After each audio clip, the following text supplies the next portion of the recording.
Friends, ಇವತ್ತು ತಿಳಿಸುವುದೇನೆಂದರೆ ನಮ್ಮ ಮನೆಯಲ್ಲಿ ಬೆಣ್ಣೆ ತೆಗೆಯೋದು ಹೇಗೆ ಅಂತ ನಿಮಗೆ ತೋರಿಸ್ಕೊಡ್ತೇನೆ ನೋಡಿ. ಹೇಗೆ ಎಂದರೆ, ನಾಟಿ ಹಸುವಿನ ಹಾಲು ಅರ್ಧ ಲೀಟ್ರ್ ಹಾಲನ್ನು ನಾನು ಡೈಲಿ ಹಾಕಿಸ್ಕೊತಾ ಇದ್ದೆ.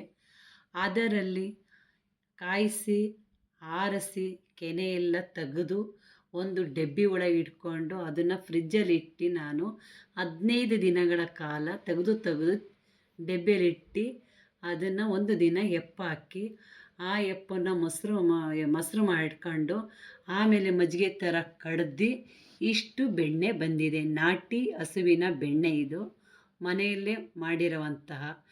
ಈಗಿನ ಸಿಟಿ ಜೀವನದಲ್ಲಿ ಸಿಗೋದೆಲ್ಲ ಅಂಥ ಒಳ್ಳೆ ಶುದ್ಧವಾದ ಅಲ್ಲ.